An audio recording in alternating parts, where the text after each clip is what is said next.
कहानी की शुरुआत में सिमियन के वानरों को दिखाया जाता है जो वानर राजा के दो पुत्रों के जन्म का स्वागत करने के लिए अपने पुश्तैनी पेड़ के पास एकत्रित होते हैं। राजा, जिसका नाम सिमोन है, सवाना डेजर्ट के एक पेड़ में दर्जनों वानरों पर शासन करता है। व्लादिमीर राजा का वफादार सलाहकार है जो राजा को समस्याओं के बारे में बताता है। हालांकि रानी एक के बजाय दो पुत्रों को जन्म देती है। पहला बंदर बहुत छोटा और कमजोर है, लेकिन दूसरा बंदर मजबूत और दिखने में स्वस्थ है। क्योंकि छोटा बंदर इस दुनिया में पहले आया था, इसलिए वह सिंहासन का उत्तराधिकारी है। इसी बीच बंदर चुड़ैल वहां आती है। वे राजा को छोटे बंदर से छुटकारा पाने की सलाह देती है क्योंकि वे एक अपशगुन है। वे कहती है कि वे नेचर की एक गलती है और वानर उसे अपने राजकुमार के रूप में कभी स्वीकार नहीं करेंगे। जब रानी सो रही होती है तब राजा बंदर को दूर करने के लिए बच्चे को व्लादिमीर को सौंप देते हैं। जब वे जागती है तो रानी अपने बच्चों की तलाश करती है और राजा से वादा करवाती है कि वे उनकी देखभाल करेगा और उसके बाद वे मर जाती है। King Simon crown prince Vania को इंट्रोड्यूस करता है जो स्ट्रॉन्ग और हेल्दी है। व्लादिमीर कमजोर बच्चे को भेड़िए के मुंह में फेंकने के लिए चट्टान पर ले जाता है।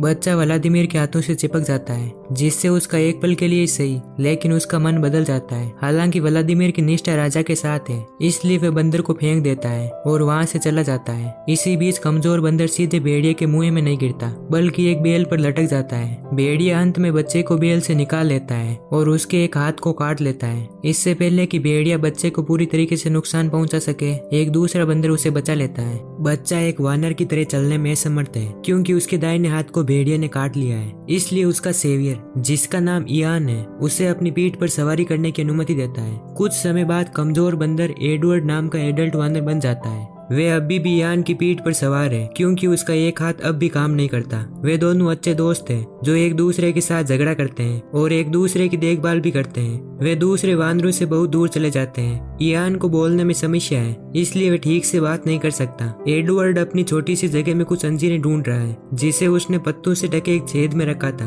वे इयान से इसके बारे में पूछता है, लेकिन वानर इसे इग्नोर कर देता है और उन दोनों के बीच आर्ग्यूमेंट शुरू हो जाता है। एडवर्ड एक चूहे को देखता है और उसे रियलाइज होता है कि चूहे ने उसका खाना खा लिया है। वे उसका पीछा करना शुरू कर देता है, लेकिन वे उसे अपने एक हाथ से पकड़ नहीं पाता। वे पेड़ के रस की तलाश करता है और उसे चूहे के जाल के रूप में इस्तेमाल करने की योजना बनाता है, लेकिन हॉर्न का साउंड उसे डिस्ट्रैक्ट कर देता है। हॉर्न बजने से पता चलता है कि कोको बॉल की शुरुआत हो चुकी है। ये एक ऐसा खेल है जिसे इयान और एडवर्ड काफी पसंद करते हैं। इयान जाने के लिए अनिच्छुक है क्योंकि दोनों के साथ अक्सर अन्य वानरों द्वारा भेदभाव किया जाता है। एडवर्ड उसे जाने के लिए मना लेता है और वे खेल देखने के लिए शाखा पर बैठ जाते हैं। लताओं से लटके हुए वानर बॉल को एक खोपड़ी के मुंह के अंदर मारने के लिए इधर उधर फेंकते हैं और ये गेंद एक नारियल का फल है। वानिया स्कोर करने वाला पहला खिलाड़ी है और भीड़ द्वारा उसकी सराहना की जाती है। एक और मैच शुरू होता है, लेकिन वे बीच में ही रुक जाता है जब इयान गेंद को पकड़ने की कोशिश करता है, लेकिन अंत में वे सिर के बल गिर जाता है और इसी बीच गेंद उछलती है और एक छेद के अंदर गिर जाती है। बंदर नाराज हो जाते हैं और इयान को पीटने के लिए उसे घेर लेते हैं, लेकिन एडवर्ड जल्दी से कुछ सोचता है और वे गेंद को बाहर निकालने के लिए पेड़ के चिपचिपे रस का इस्तेमाल करता है।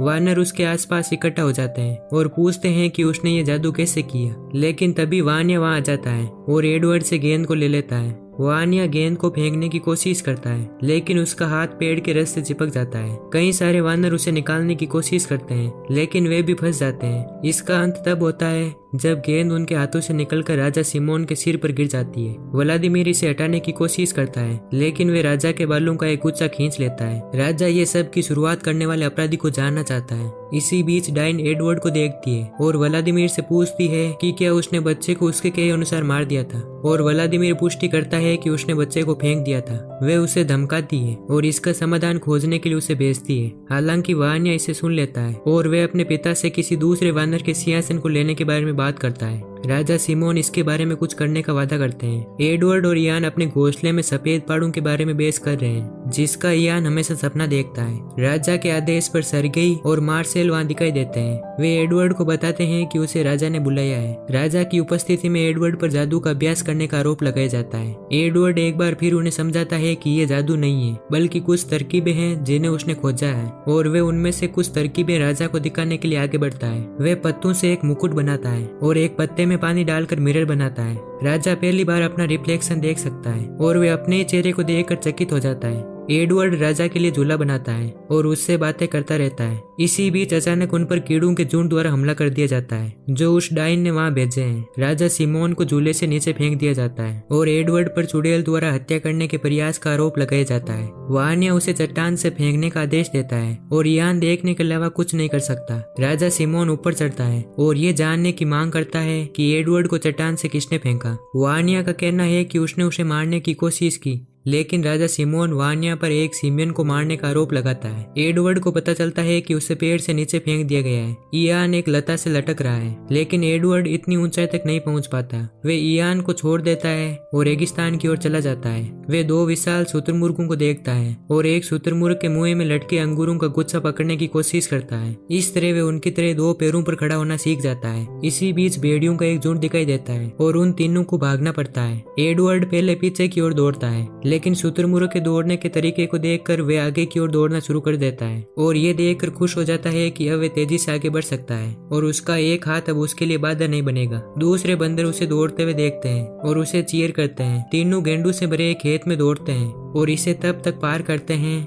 जब तक कि गेंडे भेड़ियों को आते हुए नहीं देखते और दौड़ना शुरू नहीं कर देते। अब एडवर्ड के पीछे गेंडे और भेड़िए दोनों पड़ चुके हैं। एडवर्ड रास्ते के अंत तक पहुंच जाता है और गेंडे उसके करीब आते जाते हैं। ये देखकर कि वे उन गेंडों से कुचलने वाला है, राजा सिमोन कूद जाता है और उसे बचाने की कोशिश करता है। वे उनमें से कुछ से लड़ता है, लेकिन जब वे देखता है कि एडवर्ड कुचला जाने वाला है, वे इसके सामने कूद जाता है। इस वजह से राजा सिमोन बुरी तरीके से घायल हो जाता है। सिमोन को वापस ले जाने में मदद करने के लिए वानिया एक बैल को लेकर उनके करीब आता है। राजा सिमोन मरने से पहले एडवर्ड से कहता है कि वे उसका पिता है। वानिया सिमोन के शरीर को ले जाता है और एडवर्ड से कहता है कि उसे अपना भाई समझने की सोचना भी मत। वानिया को राजा का ताज पहनाया जाता है और वे एडवर्ड से छुटकारा पाने के प्रयास में विफल होने के कारण व्लादिमीर को बर्खास्त कर देता है। सर्गेई व्लादिमीर की जगह लेता है और अब वानिया के लिए वाइफ चुनने का समय आ गया है। लेकिन वाइफ ढूंढने के बजाय वानिया घोषणा करता है कि उन सभी पर उसका पूर्ण अधिकार है। एक तूफान शुरू हो जाता है और व्लादिमीर सभी वानरों द्वारा रिजेक्ट कर दिया जाता है। तूफान वायलेंट हो जाता है और एक बाउंडर आ जाता है। एडवर्ड को बाउंडर में लूसी का पता चलता है और उसे उससे प्यार हो जाता है। वे उसका पीछा करता है और वे अच्छे दोस्त बन जाते हैं। एडवर्ड उसे दो पैरों पर खड़ा होना सिखाता है और उन्हें ज्वालामुखी से आग के बारे में पता चलता है। एक्साइटेड होकर एडवर्ड आग के एक टुकड़े को वापस वानरों के पास ले जाता है और इसके बारे में उन्हें बताता है। वे उसे अंदर नहीं आने देते और वानिया के आदेश पर उस पर पत्थर फेंकते हैं। निराश एडवर्ड लूसी के साथ वहां से चला जाता है। वे आग की मदद से एक भेड़िए को उसके ठिकाने से दूर भगाता है और लूसी के साथ एक गुफा में रहने लग जाता है। दूसरे वानर लूसी और एडवर्ड को खरगोशों और अन्य छोटे जानवरों का शिकार करते हुए और फलों को पकड़ना सीखते हुए देखते हैं। एडवर्ड ने भेड़िए को कंट्रोल करना भी सीख लिया है। वानर वानिया और पुश्तैनी पेड़ को छोड़ देते हैं क्योंकि वे अब और अधिक भूखे नहीं रह सकते। डाइन वानरों को डराने के लिए पेड़ की आत्मा को बुलाती है, लेकिन एक युवा वानर डिएगो साउंड को फॉलो करने का फैसला करता है और उसे पता चलता है कि पेड़ की कोई आत्मा नहीं है। ये सब डाइन का किया धरा है। वे वानर को मारने की कोशिश करती है, लेकिन वे बच जाता है और सच्चाई का खुलासा करता है। वानर पेड़ को छोड़कर एडवर्ड और लूसी की गुफा में चले जाते हैं। गिजेला नाम की फीमेल वानर, जो हमेशा वानिया से प्यार करती रही है, वहीं रहने का फैसला करती है। लूसी उसके और एडवर्ड के साथ जो वानरों ने किया, इसके लिए वे उन्हें अंदर नहीं आने देती। वानर एडवर्ड से बात करते हैं और उसे अपनी ओर से कुछ करने के लिए कहते हैं। वे केवल खाना खाकर वहां से जाने का फैसला करते हैं, इसलिए लूसी उन्हें अंदर आने देती है। वे खाना खाते हैं और इसके बाद वहां से नहीं जाते। इसकी बजाय वे गुफा में रुककर उस रात पार्टी करते हैं। वानिया और गिजेला उन्हें उदास चेहरों के साथ देखते हैं। वे महीनों तक देखना जारी रखते हैं क्योंकि वानर खुद का एक नया गांव बनाते हैं। लूसी और एडवर्ड शादीशुदा हैं और वे एक बच्चे के होने की उम्मीद कर रहे हैं। वे बच्चे का नाम एडवर्ड के दोस्त इयान के नाम पर रखने का फैसला करते हैं। इसी बीच डाइन पुश्तैनी पेड़ को छोड़ने के लिए वानरों से बदला लेने की साजिश रच रही है। लूसी घर पर आराम करती है, जबकि एडवर्ड निर्माण कार्य में गांव के बाकी लोगों की मदद करता है और सभी वानर अब एडवर्ड की तरह दो पैरों पर काम करते हैं। वे अब अपने भोजन के लिए शिकार कर सकते हैं और डिएगो रियलिस्टिक चित्र ड्रॉ कर सकता है। सर्गेई और नए वानरों के बीच एक तर्क उत्पन्न हो जाता है, जो रहने के लिए एक नई जगह की तलाश कर रहे हैं। सर्गेई का कहना है कि यहाँ रहने की कोई जगह नहीं है और वे उन्हें भगा देता है। एडवर्ड उन्हें शांत करने की कोशिश करता है,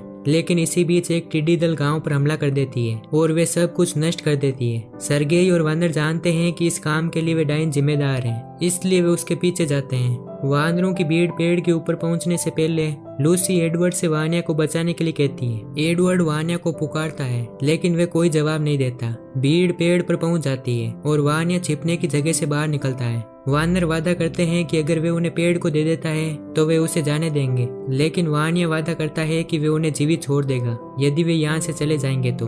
गिजेला राजा का बचाव करने की कोशिश करती है लेकिन सर्गेई वानरों को वानिया पर अटैक करने का ऑर्डर देता है। वानिया वापस लड़ाई करता है लेकिन वे इतने वानरों के सामने टिक नहीं पाता। एडवर्ड को भी दखल देने से रोका जाता है। सर्गेई वानरों को पेड़ को काटने और आग लगाने का आदेश देता है। एडवर्ड पेड़ के नष्ट होने से पहले ही गिजेला को बचा लेता है। हालांकि वे एक जलती हुई शाखा के नीचे फंस जाता है। वे वानिया को मदद के लिए बुलाता है। इसके बाद वे एडवर्ड की मदद करता है। वे दोनों वहां से भाग जाते हैं जबकि डाइन पेड़ के अंदर ही मर जाती है। पूरा इलाका धुएं से भर जाता है। पेड़ पूरी तरीके से जल गया है और अब वानरों के लिए कुछ भी नहीं बचा है। वानिया और एडवर्ड अपने मतभेदों को समाप्त करते हैं और वानरों के सामने अपने रिश्ते को एक्सेप्ट करते हैं। सर्गेई वानरों में दहशत पैदा करने की कोशिश करता है लेकिन वानिया की मदद से एडवर्ड वानरों को एक साथ इकट्ठा करता है। वे उन्हें बताता है कि उनके लिए अभी भी एक आशा है और वे सफेद पहाड़ों से परे दुनिया के बारे में बात करता है। वानर सफेद पहाड़ों तक पक्षियों का पीछा करते हैं और वे हरे भरे पेड़ों, पानी और विशाल पहाड़ों से भरी एक नई दुनिया की खोज करते हैं। वानर बहुत खुश हो जाते हैं और एडवर्ड फिर से यान को देखता है। लूसी उन दो दोस्तों को नाचते हुए देखती है और मुस्कुराती है। इस तरह ये कहानी यहीं पर एंड हो जाती है।